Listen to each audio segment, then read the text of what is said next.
Paul Michael Kennedy nació en la ciudad de Balsin, en Northumberland, en el norte de Inglaterra, el 17 de junio de 1945, y obtuvo su licenciatura tras cursar estudios en la St. Cuthbert's Grammar School en la Universidad de Newcastle, y se graduó con honores de primera clase en la Universidad de Newcastle, y se doctoró en el Colegio de San Antonio de la Universidad de Oxford, y le dirigió la tesis un tal A.J.P. Taylor y John Andrew Gallagher, que para mí son tan conocidos como les diría yo. No los conozco, yo desde luego no sé quién son. Y además de que no sé quién son, pues tampoco me preocupa mucho. ¿Para qué les voy a engañar?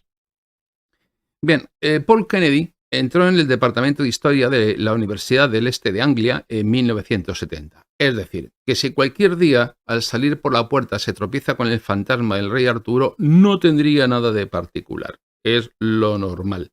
Es decir, más inglés no se puede ser. Y por lo tanto, como decía Blas de Lezo, defensor de Cartagena de Indias, todo español que se precie tiene que orinar mirando hacia Inglaterra. Pues sí. Por lo tanto, amigos no somos. Y aunque la obra es importante, según en qué partes yo soy muy crítico y en otras, pues creo que es una obra a tener en cuenta.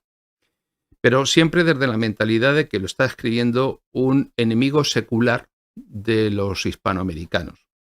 En el concepto en el que nos englobo a todos los que tenemos el español como lengua natal, como lengua nativa.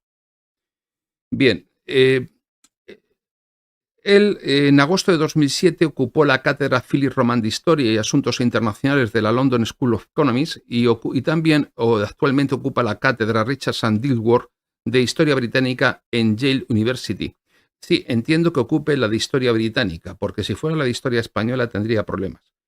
También es director de Estudios de Seguridad Internacional, impartiendo el curso de estudios de Gran Estrategia junto con John Lewis Geddes y Charles Hill, y es miembro distinguido de la Brandon Johnson en Gran Estrategia y coordina la beca postdoctoral de la Fundación John M. Olin en Historia y Estrategia Militar, y es responsable de los programas financiados por la Fundación Smith Richardson.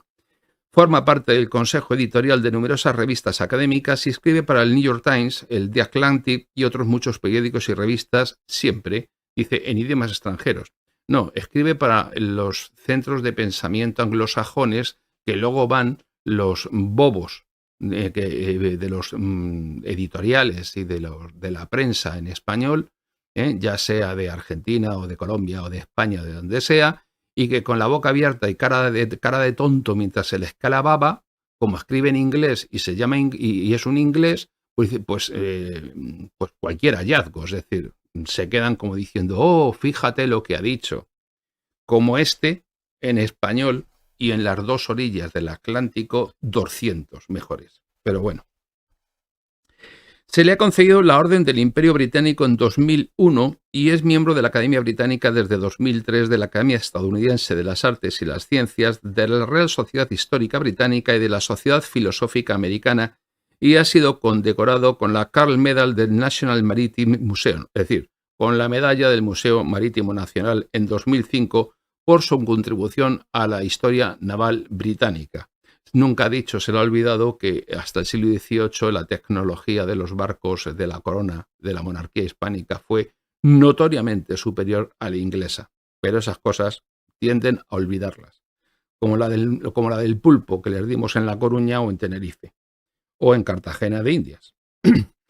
Y tiene también concedidos el premio de Historia Wolfson en el año 89 y la Hattendorf Prize en 2014, y ha sido nombrado comandante de la Orden del Imperio Británico en el año 2000 por sus servicios a la historia. En resumidas cuentas, que como los ingleses constantemente tienen que estar vendiéndose a sí mismos porque en el fondo tienen un problema, y es que saben que ya no son nada, pues tienen la necesidad de seguir contándose a sí mismos que son algo y de darse un pábulo que desde luego ni valen ni merecen.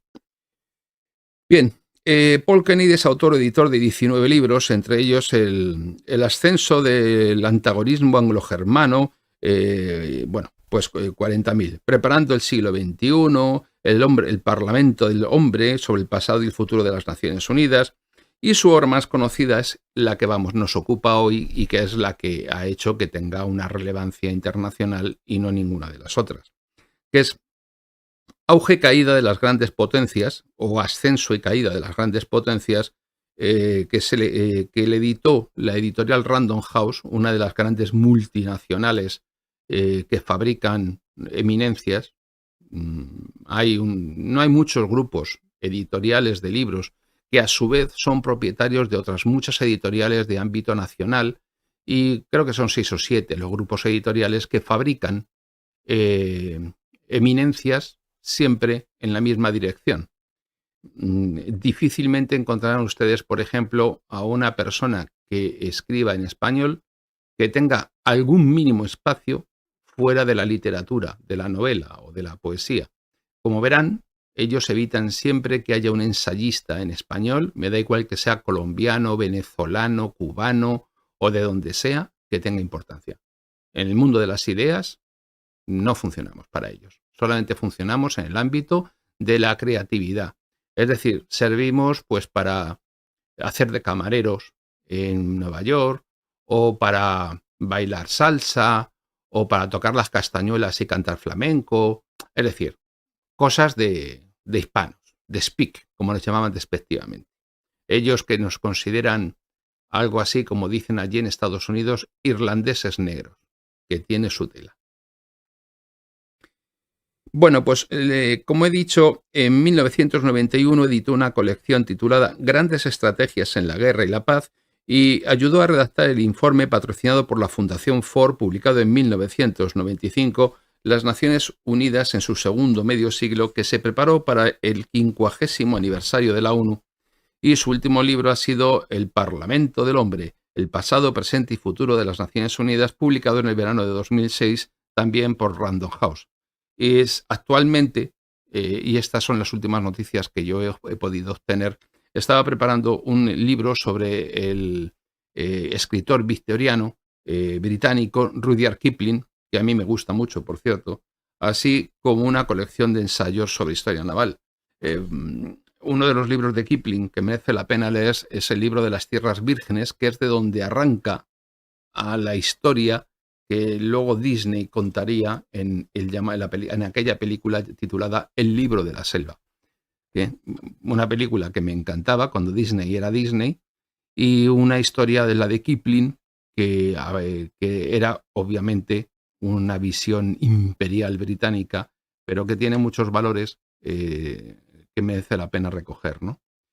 Bien, la obra más divulgada y, por supuesto, con más acogida entre los historiadores anglosajones, no se nos olvide, es, lo digo en español directamente, El ascenso y caída de las grandes potencias, cambio económico y conflictos militares del 1500 al 2000, que se ha traducido a la friolera de 23 idiomas, incluyendo el chino en 2006, y que curiosamente se publicó en 1987, que fue el mismo año en el que salió a la calle el primer número de la revista Foreign Affairs, Política Exterior.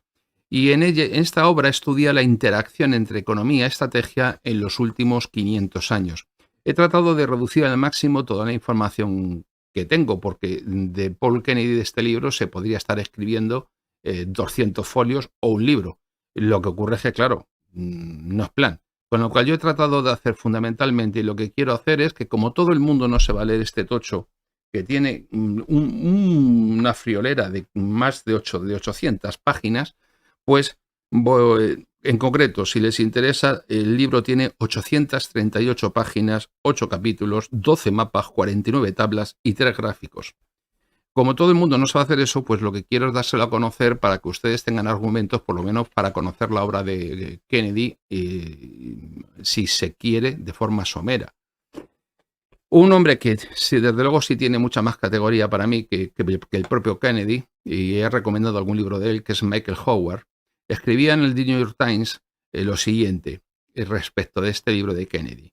Un trabajo de alcance casi toynbiano. Cuando un académico tan cuidadoso y erudito como el señor Kennedy se ve impulsado por cuestiones contemporáneas a reexaminar los grandes procesos del pasado, el resultado solo puede ser una mejora de nuestra comprensión histórica, pues no será de España. Cuando el estudio se escribe de manera tan simple y atractiva como este trabajo, su publicación puede tener un impacto grande y benéfico. Es de esperar que el señor Kennedy tenga uno, en un momento potencialmente decisivo en la historia de los Estados Unidos.